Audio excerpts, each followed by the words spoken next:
All right, hello and welcome to our pre-arrival webinar series. We are so excited that you have joined us for our webinar focusing on graduate student housing. First of all, congratulations on your admission to UC San Diego. The International Students and Programs Office, as well as the Graduate Division, would like to congratulate you on your acceptance. We are here to assist you throughout your stay at UC San Diego, as well as provide services that enhance the quality of your experience. So this pre-arrival webinar series is actually a joint initiative between our two offices so that we can help you as you navigate your journey as an international graduate student at UC San Diego.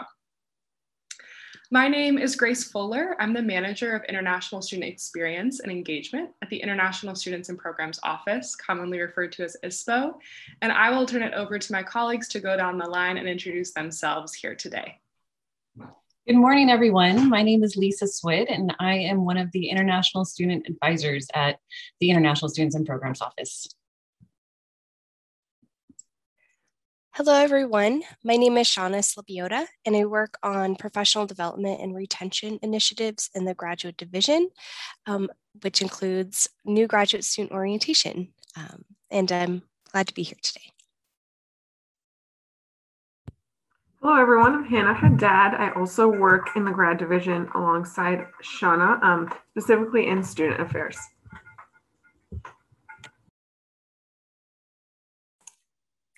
Hello, everyone. My name is Mayra Cruz Lugardo, and I work in Grad Family Housing. And what we do, we manage the waitlist.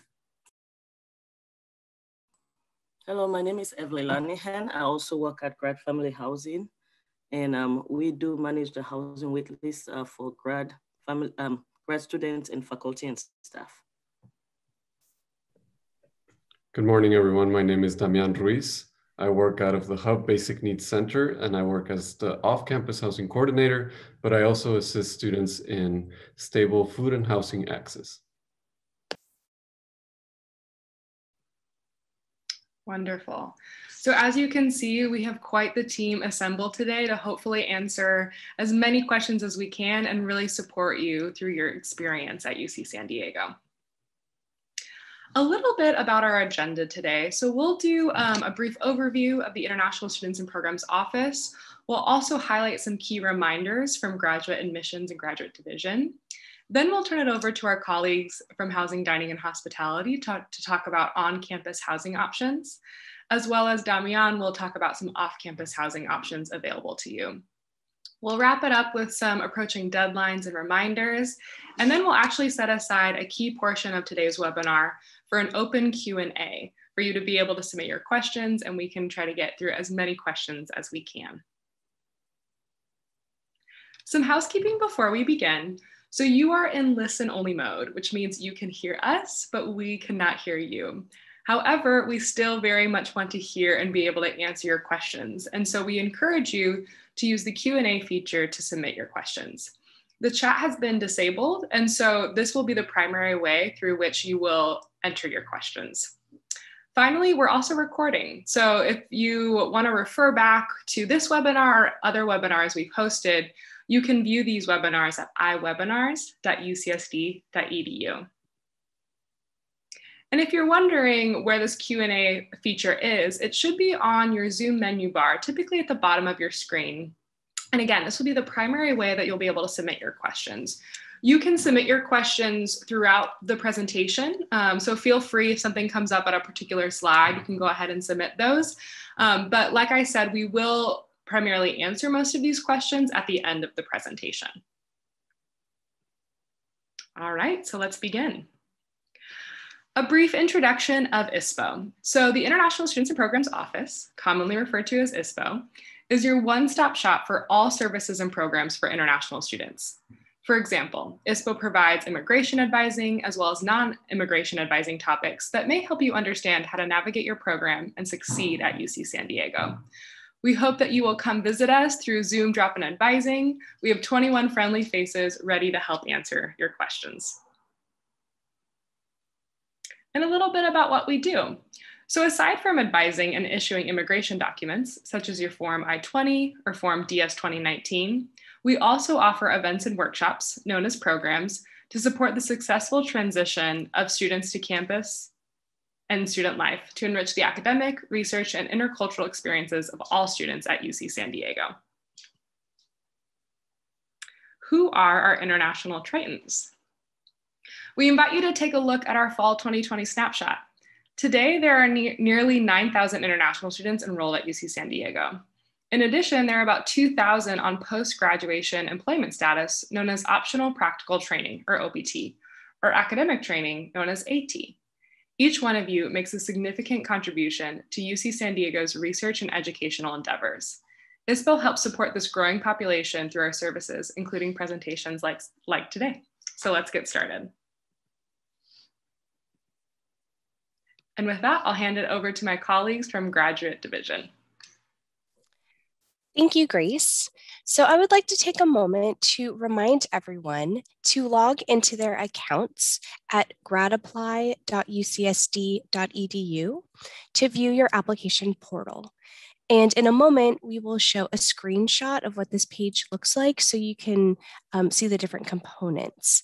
And please be sure to fill out your statement of legal residence form. Most students are admitted provisionally. This should not impact your ability to get immigration documents, but it does mean you will have to provide official documentation. You can find a list of these documents in your application portal under the Pending Admissions Documents section. And if you have questions about any of this, please email gradadmissions@ucsd.edu and our staff will help you out. So this is your application portal, and you can see on the left, towards the top, it says status update. Underneath that are the forms that we will ask you to complete. And under that is your pending admissions documents section. So if there are transcripts that you need to submit, this would all be, that's an example, this would all be under your pending admissions documents. And I also want to call attention to the bottom right part of the screen. And this is where you have links to our different admitted students sections of our website. And you can find information on all the necessary steps to prepare for starting your graduate degree. And this is also where we will post information on orientation activities as those dates and everything is finalized for those. And I think with that, I'm all set. Thank you, Grace.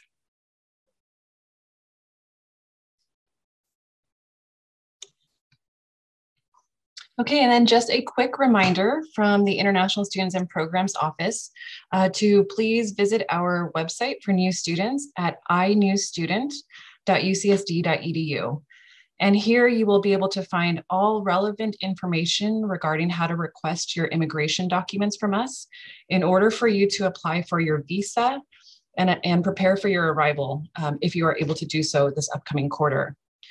Our online document request system is called the iPortal, and we opened it on March 1st for fall 2021 admits.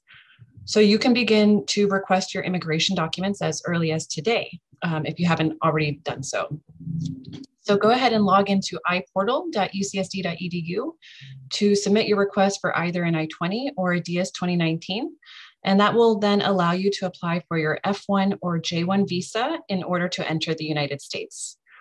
Just please note that our processing time is 15 business days from the date that you submit a complete application. And given that there is limited visa appointment availability in many countries, we encourage you to submit your application as early as possible and to avoid any delays. So again, all of this information is available at inewstudent.ucsd.edu. So I'd like to pass it over to Grad and Family Housing to go over some common questions and really important information about housing and what to expect when arriving to campus. Thank you, Lisa. Hi, my name is Myra from Grad Family Housing. Today here with me are my colleagues Evelyn Lanahan, Stanley Savalet, and our new manager, Daniela Theos, as well as Michael Salas. They will be assisting with questions. Next slide, please. Our department is centralized leasing. What we do, we manage the waitlist for all new incoming grad students, as well as current relocations, students that they wish to relocate. Next slide. Some of the common questions are, who's eligible? Next, please. Who's eligible? What is the wait time and why the 2-year term? Who's eligible? Students that they have formally accepted the UC San Diego offer of admission or have submitted intent to vacate to matriculate in courses leading to graduate level can apply for grad housing. The wait time depends on the floor plans that you select on your housing application. Currently, we have floor plans that they have immediate availability. We also have floor plans that they have a wait time of 0 to 2 months, 2 to 4 months, or 6 months and on. The 2-year fixed term allow for us to cycle through the waitlist more frequently, giving more grad students the opportunity to live in grad housing. You can contact us via email to gradfamilyhousing@ucsd.edu, or you can give us a call to 858-534-4723. And our office is located in the Exchange Building at Nuevo East. Next slide, please. Our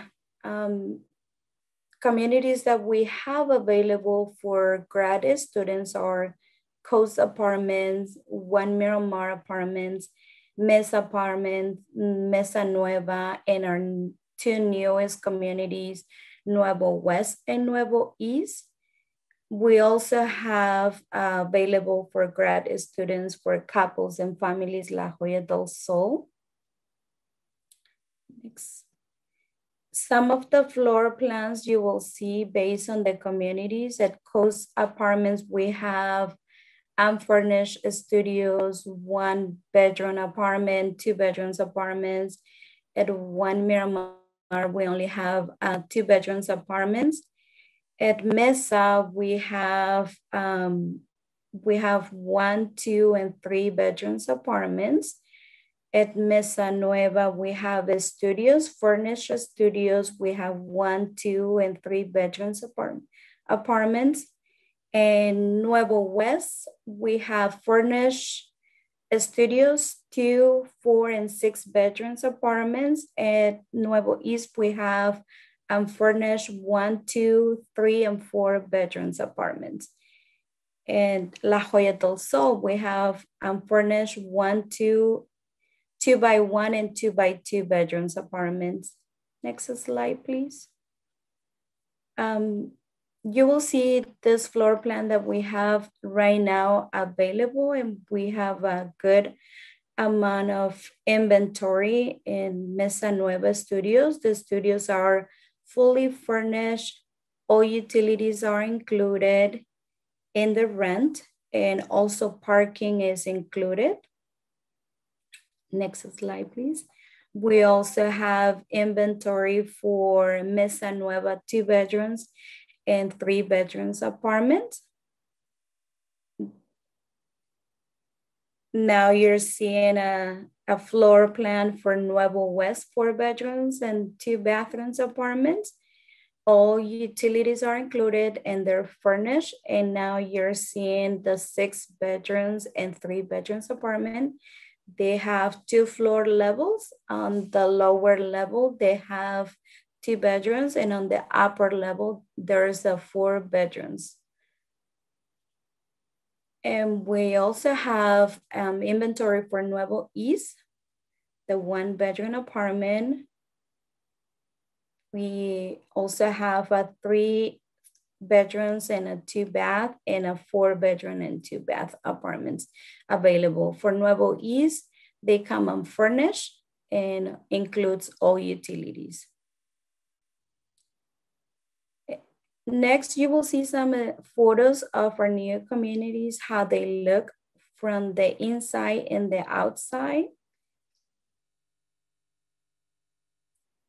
That is Nuevo West, and it comes fully furnished.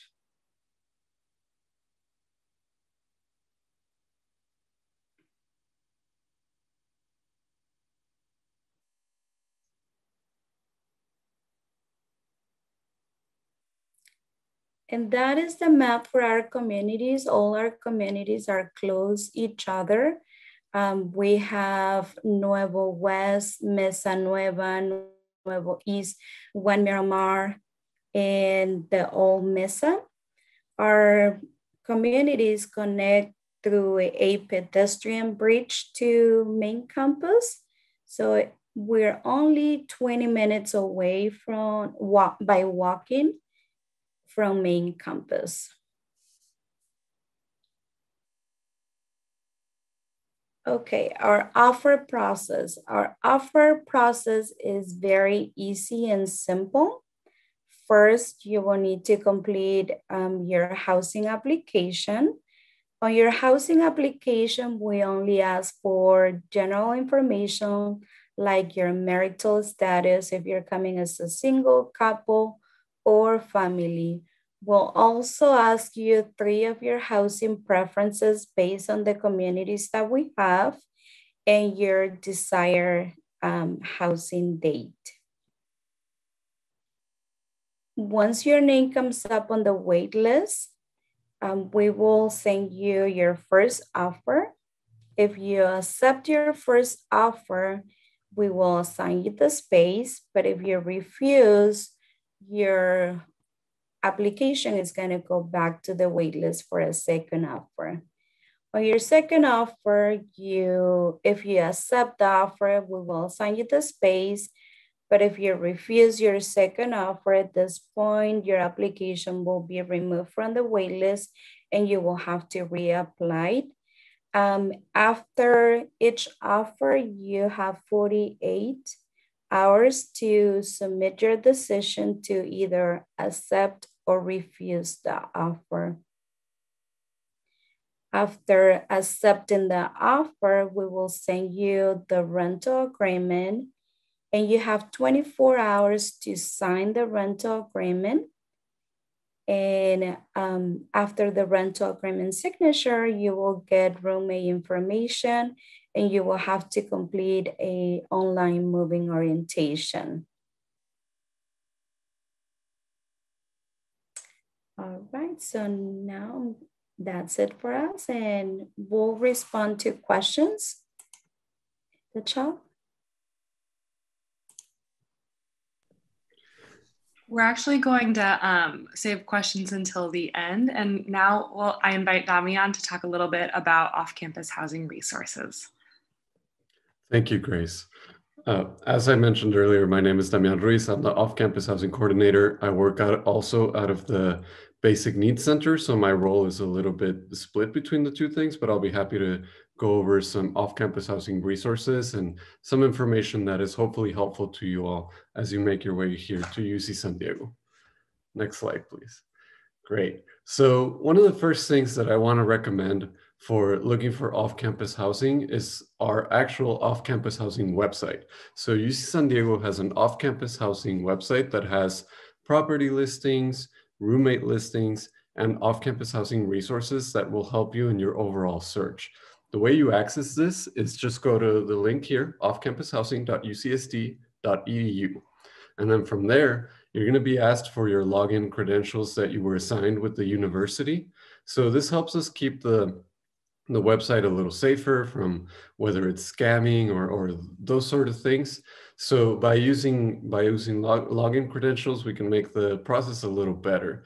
And then once you're in the website, I invite you to visit the housing section where you will see property listings. I usually recommend this website first because it's mostly property managers that are used to working with students. So you'll see listings for maybe room rentals, shared apartments, or private apartments if that's the accommodation that you're looking for.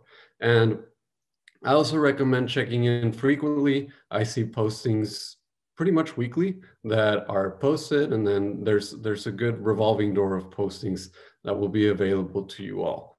Another section of this website that I recommend is the roommate section. So in this section, you can search for people that are either searching for roommates themselves, or maybe they are looking to fill a place that they already secured with other roommates. You can also create your own roommate profile, where you can specify your budget, you can specify the sort of preferences that you may have, whether it's you're looking for a more quiet household, or maybe you're looking for a household that's a little more active and you don't mind that sort of thing. You can also indicate very specific preferences when it comes to smoking, drinking, that sort of stuff, what you may be looking for in a roommate and what you yourself are like as a roommate. And in the resources page, you can find all sorts of information that may be helpful on the housing process for looking for an apartment or a room off campus. I invite you to visit that as well and become properly informed for the process. Excuse me. Usually, one of the questions that I always get is, how soon should I start looking for housing? I always say, as soon as you know that you're going to be living off campus or that it's an option that you want to consider. I always recommend students start looking early so that you're familiar with maybe the prices, the locations, all of the things that you would want to know before you move into a place or sign a lease. And then this other link here, definitely recommended, istudents.ucsd.edu, and then you go to advising and housing. You have a variety of resources available there, whether it's information about leasing, whether it's information about your rights as a tenant, legal advice, whatever it may be. That is great information that's available to you there. Next slide, please. So some public search platforms that I recommend, there are many. If you've ever started a search, you've probably come up with quite a bit of websites, but here are two that I think are a little bit better and a little bit easier to navigate. So PadMapper is the first one that you'll see on your left side, padmapper.com. So I recommend this website because it's very active in the community among landlords and property managers and just people overall that have a place to rent out. The feature that I like about PadMapper is that it gives you the map, as the name implies, and then when you click on one of the dots that's an available property, you'll also get recommendations for similar properties. So on the right-hand side, you'll see that if you click on something, you'll see a list that you can scroll of properties that are similar to the one you selected. And then you can adjust the budget, the rooms that you want in your particular search. I recommend using that website. I myself have found my housing through there the times that I have moved, so definitely recommend it.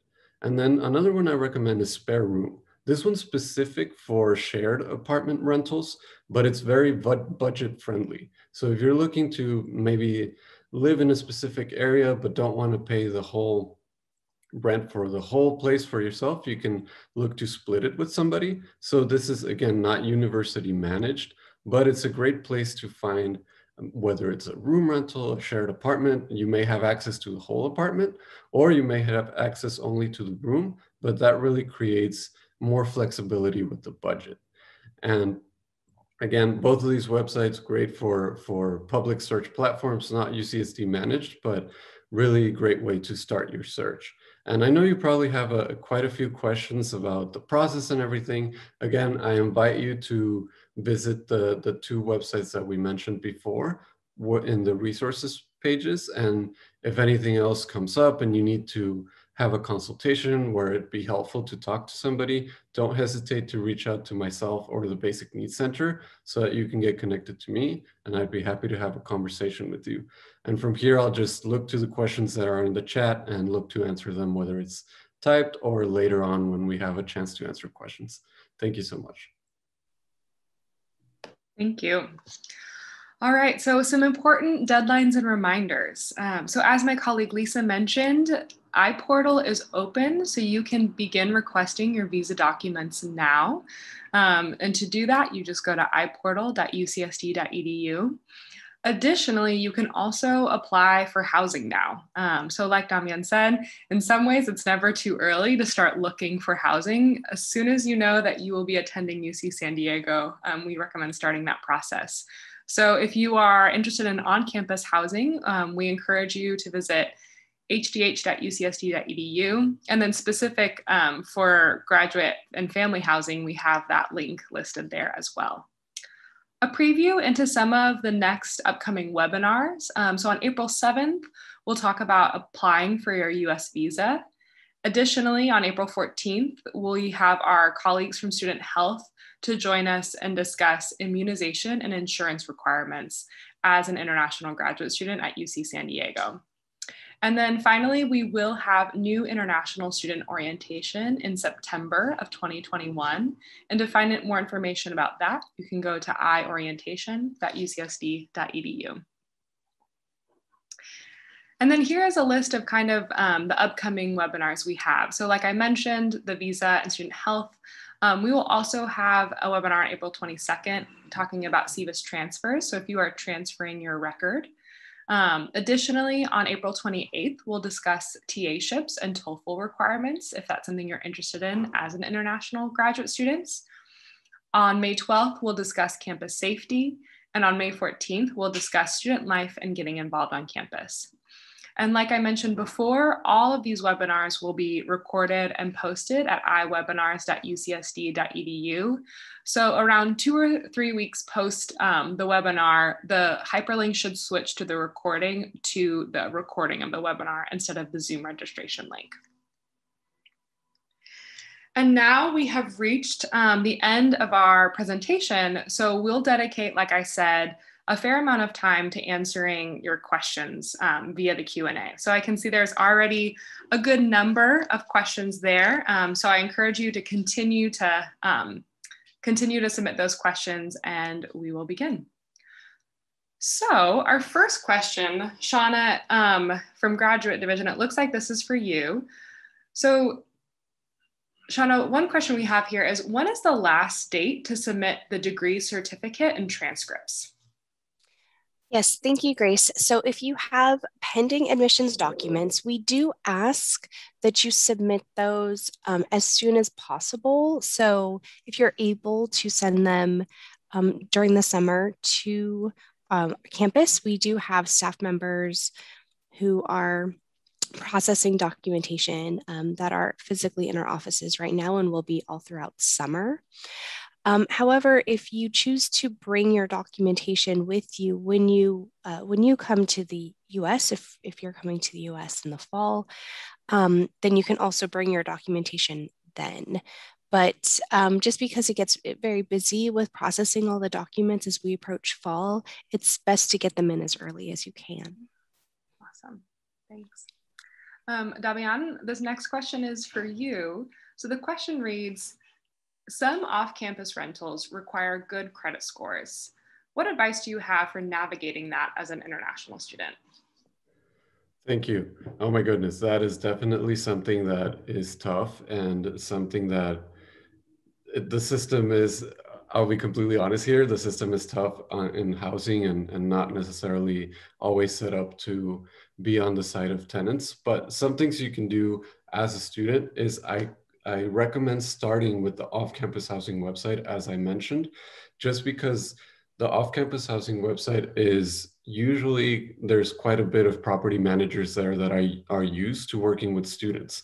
So they've seen maybe students that live here in the United States or students that are here internationally, and they're a little more flexible with the requirements or with the overall leasing process. If you go further away from campus or universities, you'll see that there are requirements that will be a little less flexible. But if you have areas of San Diego that say maybe you're flexible to where you want to be in San Diego, I recommend staying close to one of the universities. We have 3 major universities here. That will likely mean that the landlords or property managers are used to working with international students. And also talk to if there's any sort of stipend or financial aid that may be tied to whatever package you're getting. That sometimes is accepted as proof of income.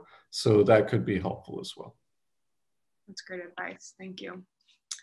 Our next question will be for HDH. So the question reads, do we have an option to change our roommates later on after we've moved in? Yes, you could reapply. If you're not, if you want a new roommate, you could reapply on the wait list to get a new roommate. You and your roommate also could apply to be preferred roommates, or you could, if your roommate move out, you could always request the other student to be your roommate. And also if you're currently in housing, it depends on the wait list. All housing offers depend on the wait list.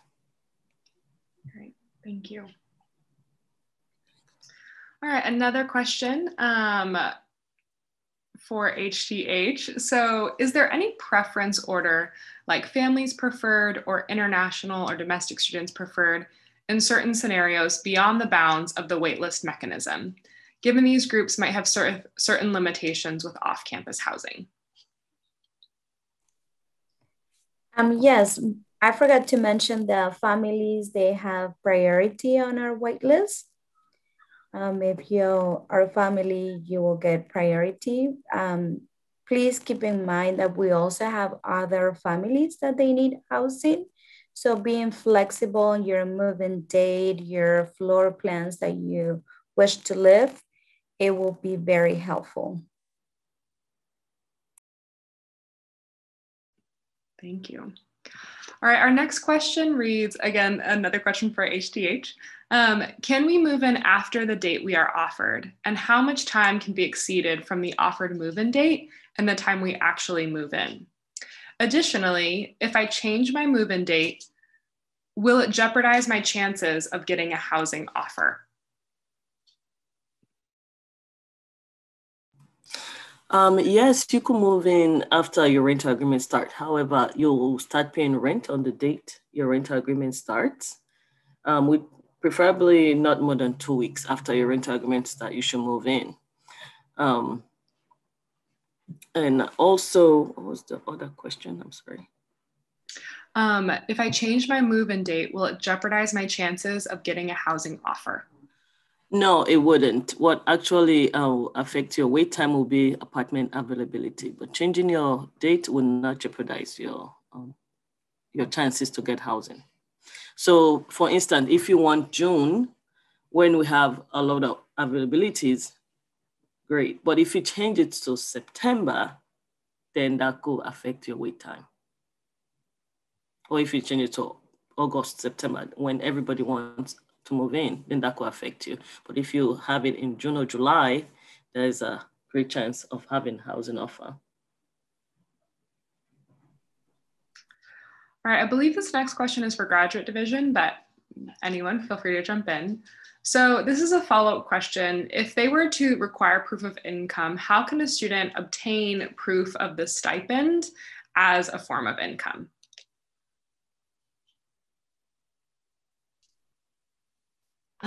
So I guess I'm a little confused as to who may be requesting the proof of income. If this would be for your immigration, for your visa or your immigration documents, or if this would be for a landlord. But if you've been awarded financial support from your program, that should all be outlined in your admission letter, the financial support that you are receiving. So I would hope that would suffice, but it kind of depends on who's asking. I don't know if anyone else wants to jump in. Yeah, so if this is, I'll jump in case this was for off-campus housing. So if this is a landlord, unfortunately, the reality is that landlords have very different requirements. So it could be that a specific landlord accepts something and another one doesn't. So the best you could do is, as Shanna mentioned, to have the letter where it is outlined the stipend that you will be getting, or if it's again, I'm not too familiar because I'm not on the financial side of things, but if it's from financial aid or your account, then you could have that specific, wherever it is, outline the amount that you're getting and show that that's what you got for X amount of months, or if it's something that you're getting monthly, it could be solved in that way. Great. This next question is probably for HDH and possibly Damian. So the question reads, are we basically guaranteed on-campus housing if we applied for it in mid-March, or should we also start looking for alternatives just in case? Yes, this year actually we have a good amount of inventory, and we are very positive that a lot of new incoming grad students will receive a housing offer. You actually can find that information on our website. If you check the availability, you will see all the apartments that we have available. And based on that, you can adjust your housing application to reflect those floor plans. But we are very positive this year. A lot of the students will receive on-campus housing. Great, thank you. This next question is also possibly for HDH. And the question reads, how do I opt for single occupancy as we are being offered double occupancy at this time? The option for this specification is not present while applying for housing. Correct. Right now, we don't have the double occupancy right now on our housing application. So if you apply for single occupancy, that's what you will receive, unless you update your housing application later on when we have the option for double occupancy. If I can add as well, we're expected to have our waitlist application updated late May, early June. So like Myra said, you can go in about that time to update your application if you want a double occupancy. Thank you. This next question is for Graduate Division. And the question reads, if my university has sent my pending documents, such as transcripts and degree, electronically by email from their office email, official email address, do I still need to submit a hard copy? Yes. So we have a system that is set up so that we are able to accept electronic documents directly from a university, but only from only certain institutions, unfortunately. And so for individuals who are asking about electronic submission, the answer really depends on the institution and whether we kind of have this agreement set up in place in advance. So what I would ask people to do is, if you want to check to see if the institution is set up for that electronic exchange, then please send an email to gradadmissions@ucsd.edu. Your other option is to check your status, and if it's been accepted and that counts, then you would see that status updated on your portal. The documentation, it would no longer be required. So you can either wait a week or so and kind of see if it's updated, or you can also send an email with the name of the institution to confirm with our staff if it's accepted. Thank you, Shauna. This next question is for HDH. The question reads, I applied for housing prior to accepting using the PID available on the portal. Will that cause any issues for me? No, it will not cause any issues. Now that you apply without using your PID, what we'll do, we're gonna look up your PID in our system, and when we give you the housing offer, we'll update your PID on your application. Great, thank you. This next question is for Lisa. The question reads, if I am experiencing delays in receiving my I-20, whom should I contact for this? Oops. Yes, if you're experiencing delays, please email us at inewstudent@ucsd.edu. We have advisors who are checking the email every single day and forwarding emails to the appropriate advisor. So any questions you have about your immigration documents, please email us at inewstudent@ucsd.edu. Wonderful. All right. So this next question is maybe for a number of folks, but I'll throw it to HDH and then anyone can chime in. So asking a little bit about the dining facilities available on campus. So what are they? Do students generally prefer to cook themselves or to eat out? Okay, well, this is a hard one. There's so many, I don't know how many of you had the chance to visit the campus, but we have so many dining facilities on campus. It's hard to say if the students generally prefer to cook themselves or not, but all the off-campus housing, our graduate housing have kitchens. So, you know, you can definitely cook in any of our communities, or you can use any kind of a dining plan that the campus offers. You're not going to run out of options, I can guarantee you. Wonderful. Thank you. Our next question is also for HDH. Where can I find the amount of rent for on-campus housing?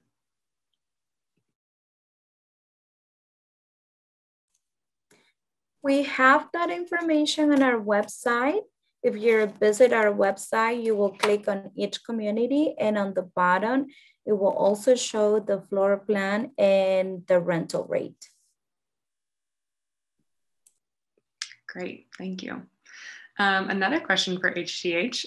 Is it possible to update my application with a preferred apartment mate after I submit the housing application?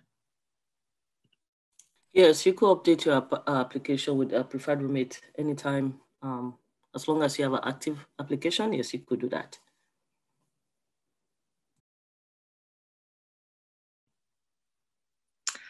Our next question reads, if I join in September and apply for a 1-bedroom sharing, what is the cost of renting an apartment? Will the new increased prices be applied? The new prices starts from a rental agreement that will start on October and upwards. So if your rental agreement starts October 1st and after, then you'll get the new rate. Currently, anybody who's moving from now to October will get it 3%, the July rate increase. Wonderful, thanks. All right, our next question reads, can we make our first payment for on-campus housing after about a month when we receive our first income?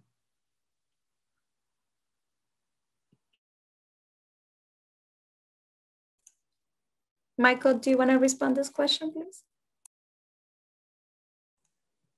I'm sorry, the question was, can we pay our rent a month after our move-in day? After I think they receive their income, or if you want to talk to just when is rent due and what does the payment for that look like? Okay, so rent is due upon move-in or the first of the month, each month. If there's a situation where you think that you may receive your pay later, just contact the community and we can work with you on a deferred payment plan. Our next question reads, how can I differentiate between single occupancy and double occupancy rooms in the portal? Okay, yeah, so again, so that will be updated in the waitlist portal come late May, early June. And then we'll contact everybody on the waitlist to let them know that when it's up and running so that you can go in and log in and update your application and select double occupancy if you prefer. Thank you. Damian, this might be a question for you. So are there transportation facilities available or provided by UCSD if we choose to stay off campus?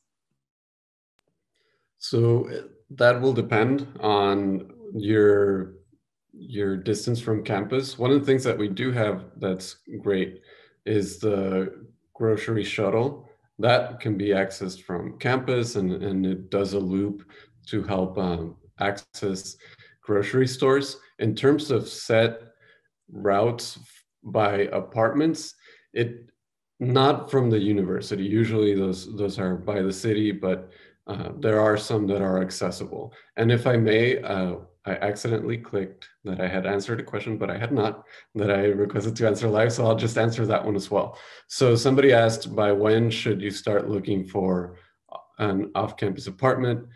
Whether you're finding out that you're living on or off campus.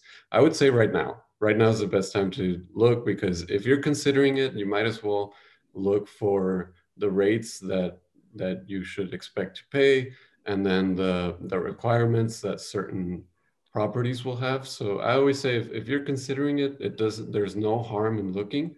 I just wouldn't advise that you pay for an application for an apartment if you're not sure that you're going to live there. That would be the next step. But it always is good to start looking early, especially here in San Diego.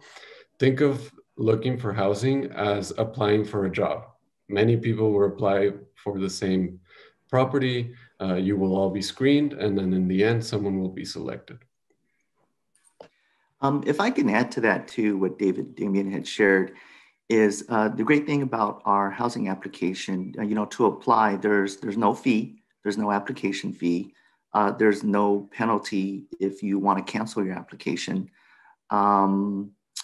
But in terms of like when you should start looking, I also wanted to share that Graduate Family Housing, as we go through the waitlist and make offers, come August, mid to late August, for those on the wait list that we feel that we won't be able to assign a space, we will send out an email just letting you know that it doesn't look like that we may be able to offer you your space. Thank you. Sure. All right, our next question is, if I apply for a 4-bedroom or 6-bedroom apartment instead of a 2-bedroom or 1-bedroom, am I more likely to get an offer? Yes, you are more likely to get a housing offer if you apply for the 4 and 6 bedrooms, because we do have those are available, quite a lot of them. So yes, there's a possibility, high possibility. So Nuevo East and Nuevo West are the communities that have the 4 and 6 bedrooms. Great. The next question is, though the new rates are for contracts beginning on October 1st, will all incoming students, even from September, be paying the new rate? I assume starting October 1st. Yes, it's starting from any rental agreement that starts October 1st, will be paying the new rate. Yeah, so just to further clarify, if you're new incoming for fall 2021 and you receive an offer, say in September, and you sign a contract, you will not receive that one-time adjusted rate. You'll receive the current rate plus the 3%. Our next question is subletting allowed for on-campus housing? For example, for special occasions such as holidays or traveling?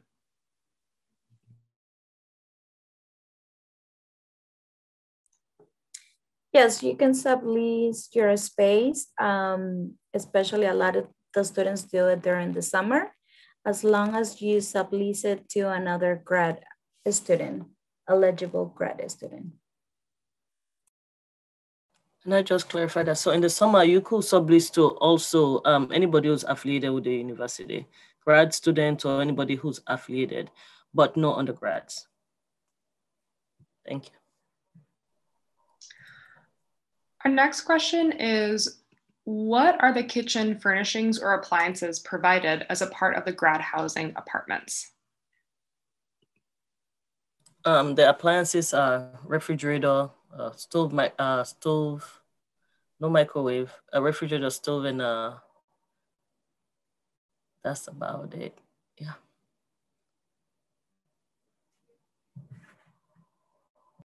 Okay. Our next question is, Is La Jolla del Sol an option on the housing request? I don't see it listed as one. Yes, La Jolla del Sol is for faculty, mainly for faculty and staff, but graduate couples and graduate families with children are eligible also to reside in La Jolla del Sol.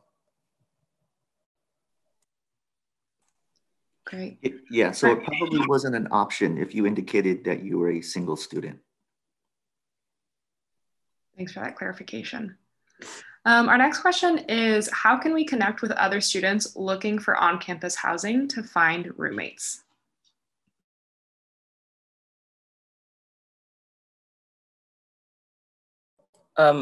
Students could sometimes talk to each other through social media or when at orientation, when they come for orientation or in class, and they could talk to each other to see if they live in in grad housing or if they're interested to live in grad housing. And then if they want to be roommates, they just need each other's name and PID, and then they'll plug that into the application.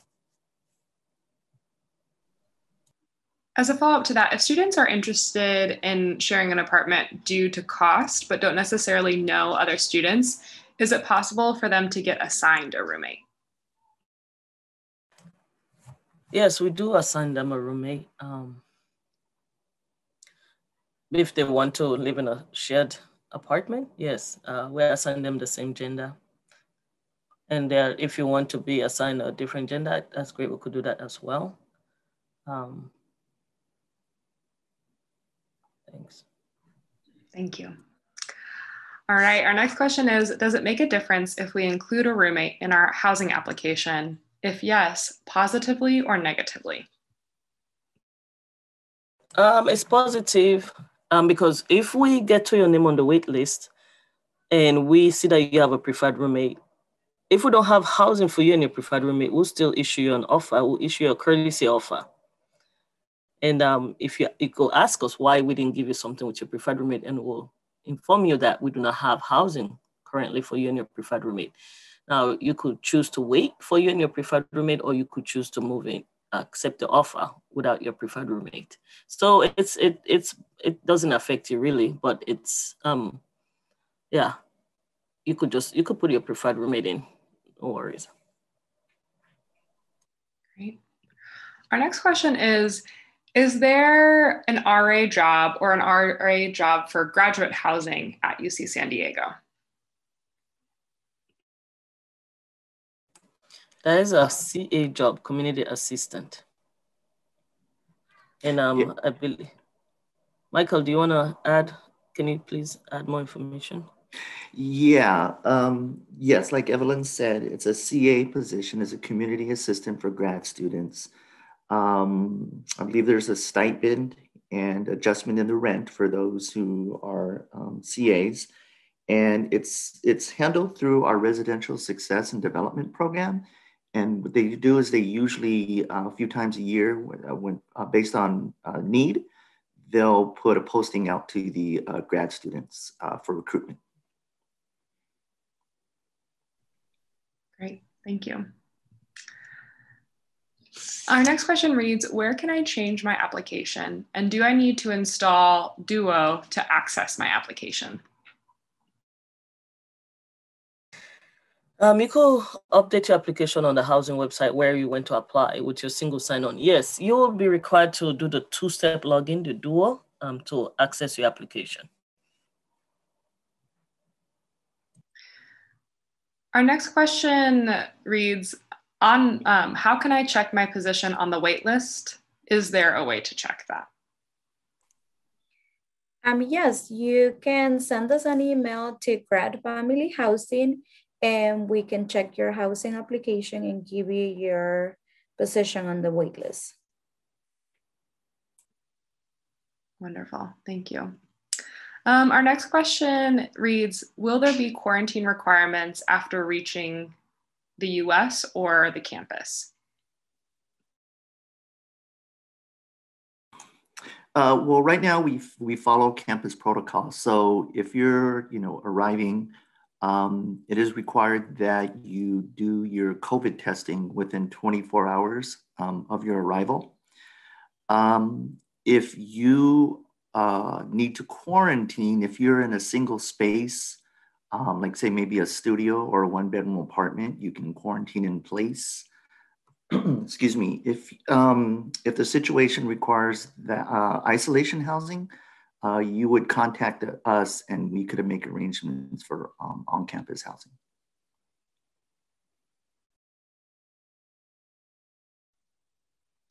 Thank you. Our next question reads, does the new rental rates, which is supposed to take effect from October 1st onwards, also apply to fall 2020 deferred students?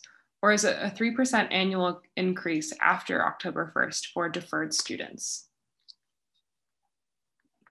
The increase is based on your rental agreement date. So even if you deferred, you start your rent agreement after on October 1st, and after you still get that 10%, that increase rate.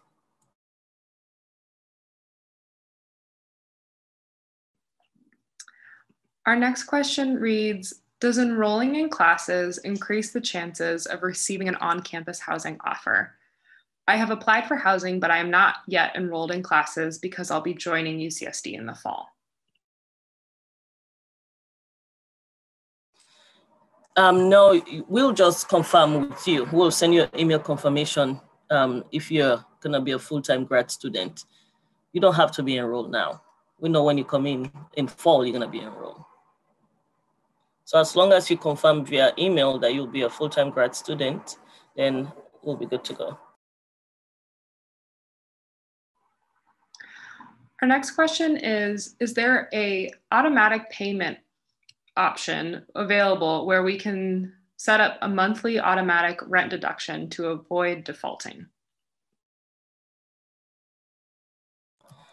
Yes, you could set that up with the central cashier's office or billing.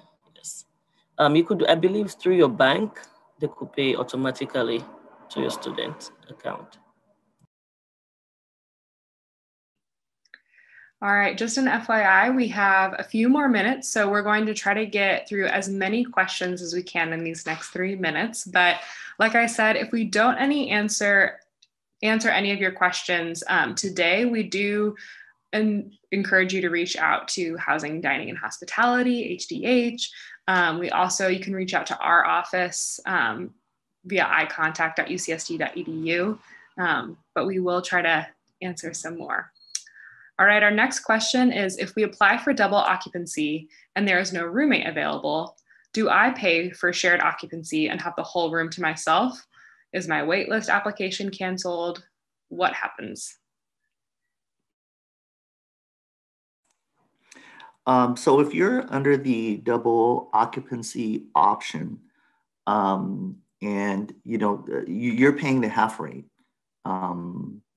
regardless if GFH can assign you a roommate or not, you're still paying the half rate until you notify us that maybe sometime down the line you want to change and occupy the whole room, then you would be switched to the single occupancy rate.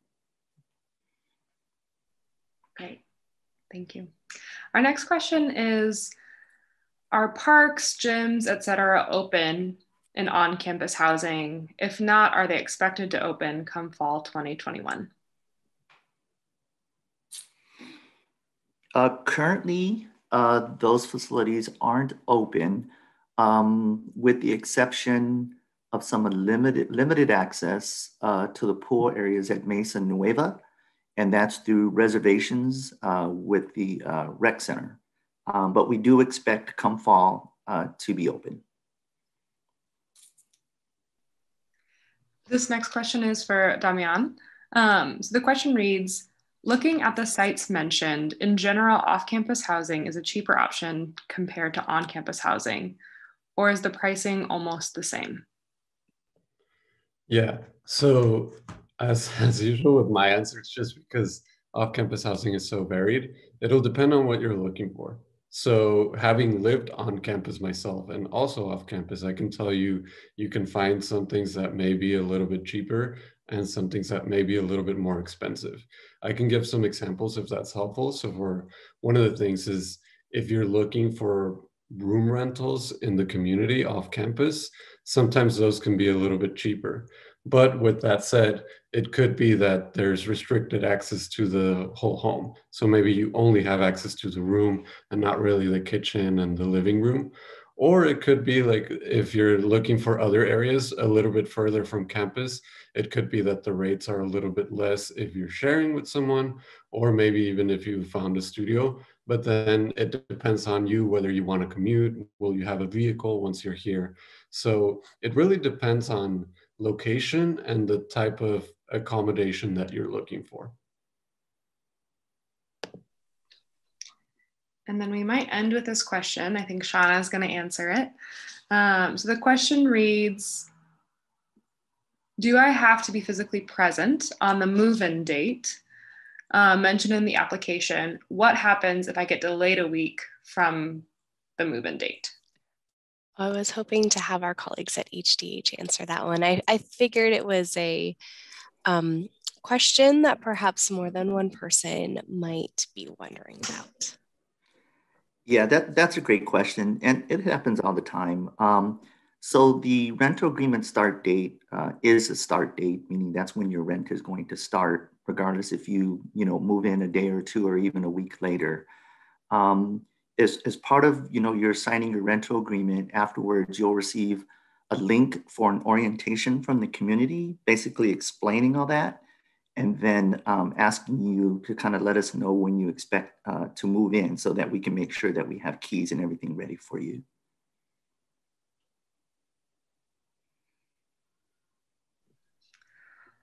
All right, we have come to the end of our time today. So thank you so much for being here. We hoped that we were able to get some of your questions answered. And like I mentioned, feel free to reach out to the relevant different offices here today. If we don't know the answers, we will connect you with someone who does. But again, we are so excited. Congratulations on your acceptance into UC San Diego, and we are here to support you as you begin your journey. So thank you so much and have a great rest of your day.